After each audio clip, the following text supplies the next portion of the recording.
You said drive. Chapter 4. They only had about 5 miles to go. They could feel the relief and tension of the home stretch. Everyone keep your eyes open, Hunter announced. We don't want to miss anything. Hunter was driving when a car suddenly pulled out in front of them. He avoided the car by going into the shallow ditch and back on the road. Gemma, who had moved to the back to protect the VP, dove in the front and engaged the four-wheel drive. She pulled herself to the front passenger seat and grabbed her deer rifle as Justin instructed the VP to lie on the floorboard.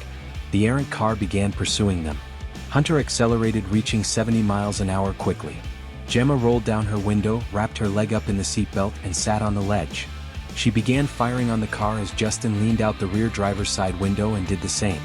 Gemma took aim at the driver as Justin shot out a front tire. The combination of losing the driver and the tire sent the car sailing into a field. They couldn't possibly be alone, Justin shouted as him and Gemma rolled up their windows. We're just about a half mile from the base entrance, Hunter notified the group. Suddenly the SUV was thrown into a spin as another car struck on the passenger side. Run for it, Hunter shouted as the four scrambled out of the vehicle. The carnage of the wreck was now blocking the road. The group ran about 100 yards and realized they were closer to the base than they thought. Gemma stopped, turned and began firing on the second car. Shots rang out and Gemma's leg gave way. She almost fell to the ground but regained her balance, killing all three in the car. She turned and began running, trying to catch up with the other three in their party. The MPs at the gate began shouting orders and pointing their weapons at the group. Eagle eye. The VP began screaming repeatedly. The MPs ran from the gate after pressing the alarm. The MP still in the shack got on the phone to the main building, alerting the base of the situation. One of the MPs stopped as Justin, the VP and Hunter passed. He raised his rifle and began to take aim at Gemma. No, the Justin shouted and pulled the officer's weapon down. She's with us. You make sure she gets on the base safely. The VP along with his Secret Service escorts immediately climbed into a Hummer, and he was whisked to the safety of the base. Gemma, in a running limp, quickly made her way to the gate and was about 100 feet from safety when a truck plowed through the wreckage. The occupants began firing, hitting Gemma in the shoulder. She fell to the road, still clutching her gun. One of the Marines arrived at the same time. He knelt next to her and began firing as additional personnel arrived. Gemma sat up and also began firing. The truck soon veered off the road in a hail of gunfire. All the occupants were dead. Gemma collapsed to the road. Did he make it? Gemma questioned the MP. Medic. The MP shouted toward the men coming from the base. He turned to Gemma. He made it. The Marine applied pressure to the wound on her shoulder. Gemma dropped her weapon to her side and started to fade out of consciousness. I need a medic now, the MP shouted again. A medic soon arrived and began to tend to Gemma's wounds. It's over, Gemma sighed as her consciousness began to drift. Gemma regained consciousness in the emergency room. The doctors and nurses were working feverishly on her. They were able to get her stabilized and moved her to the ICU. Her leg would be fine, it would just take time to heal. Her shoulder injury caused her to lose a lot of blood, but it too in time would heal. She was moved to a room the next day and was set to be released from the hospital a couple of days later. Hunter and Justin arrived with some fresh clothes for her. Thank you. She chuckled. I would rather not leave here in my hospital gown. It's just some desert camo, Hunter remarked. It's better than a hospital gown, Gemma laughed. Can y'all give me a few so I can get dressed? The two men waited outside until she called them back in. Guys, she looked up at the two men. I don't feel right wearing this. What do you mean? Justin questioned her. The men and women who wear this earn it. She paused to think for a moment. I didn't. Yes, you did. The three of them turned to see the VP standing in the doorway. You more than earned it. I'm just glad you made it safely, Mr. Vice President. She smiled at him. I prefer Pop. The VP smiled at her. Then while you're at it, I prefer Sweetheart. She grinned at him. You got it? The VP laughed. He moved next to her as his new Secret Service detail waited outside. The men have already done it, but you'll need to go to a debriefing. That's not a problem, she commented as she painfully pulled a boot on. I can get you out of it if you need me to, the VP informed her. No, sir, I need to finish what I started, she advised him as she stood up. I would appreciate it, though, if someone would call the hospital I work at and explain to them why I haven't been there. Consider it done, Hunter responded. I'll send a couple of agents down there to talk to your boss. I'd love to see that, Gemma laughed a little to herself. She looked at all the men and grinned. What are you grinning about? Hunter asked her with a smile of his own. We made it.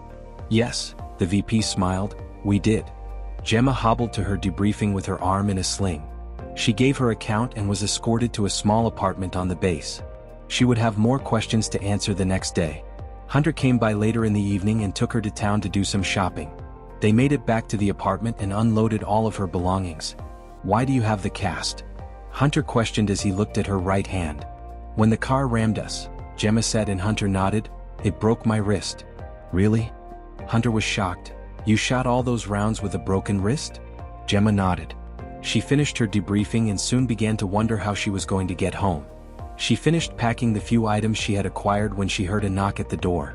She grabbed the backpack and opened the door, ready to get to her house. They brought her to a hangar, stopping just outside the door. This way, ma'am, one of the MPs instructed her. He opened the door to the hangar and she walked in to see Air Force One parked in the hangar. Hunter, Justin and the VP were standing around chatting with some other dignitaries. Gemma turned to an MP. This is my ride home? He smiled as he carried her bags toward the plane. Hunter and Justin approached her as she walked up to the crowd. Are you ready to go home?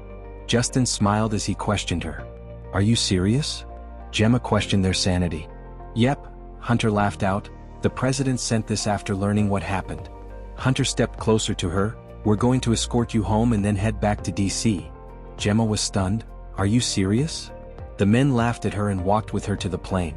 The hangar doors opened as she approached the steps to the plane. She noted a Marine saluting those entering the plane. Hunter, she grabbed his arm. I don't know how to salute. He stopped and showed her quickly how to properly return a salute. She got it down and was the last to climb on the plane. Marine, she whispered as she got to him, I'm not worthy of your salute. He turned slightly to her. That just makes me like you more. She questioned him with her look. Ma'am, you're the worthiest of my salute, he informed as he continuously saluted. She saluted him back and then reached out to shake his hand, which he wasn't supposed to do but did anyway.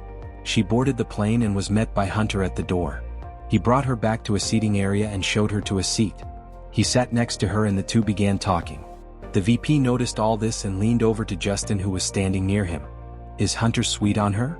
The VP questioned the agent. Justin turned to look at the two as they talked, watching as Hunter leaned in closer to Gemma. I suspected he was at the gas station after we hogtied the suspects. I saw him as he walked with her back to the SUV, with his hand in the small of her back. Justin turned back to the VP. Now I'm sure of it. The plane landed in Indianapolis and several SUVs were there waiting for them on the tarmac. Now, the VP informed her, here's where we leave you. Gemma looked at the three. How am I supposed to get home? Justin reached out and handed her a set of keys. That one, he announced, pointing to one of the SUVs, is yours. Are you serious? She questioned in shock as she looked at the vehicle. We didn't expect you to sacrifice your vehicle, Hunter scoffed. Yeah, but this is awesome, she replied as she sat in the driver's seat. This is like the best version of mine and brand new. Time for an upgrade, Justin joked. I had my people call your insurance, drop your old vehicle and add this one, the vice president notified her. And the final thing, Hunter handed her the title to the new SUV. And it's already registered in your name. She looked at it and sighed. What is it? Justin questioned her. I'm going to miss y'all. Gemma looked at the men and hopped out of the car. It's been a pleasure, the VP offered to shake her hand. Gemma reached out to hug him. I'm a girl and handshakes won't do.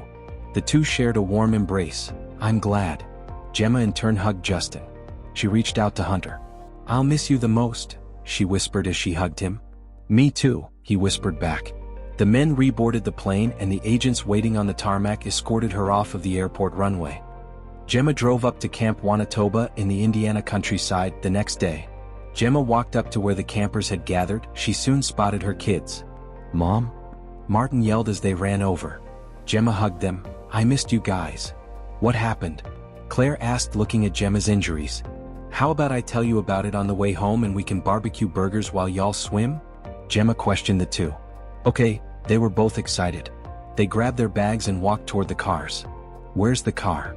Martin asked as she unlocked the rental car and popped the trunk. That's part of the story, Gemma advised him. They climbed in the car and headed home. Okay, Mom, what happened? Claire questioned her. Let's see, Gemma thought. Monday morning I decided to stop and get a coffee at the shop around the corner from the hospital. Gemma began as she recounted the events of the past few days. Then the MP at the gate of Camp Lejeune called for the medic, and the next thing I knew I woke up in the emergency room of the base hospital. Sure, Mom, Martin was more than a bit dubious. What really happened? Gemma laughed as they turned onto their street. I'm telling you that's what happened. I flew home on Air Force One, Gemma revealed as she noticed her neighbors standing out on the sidewalks and in the street. What's going on?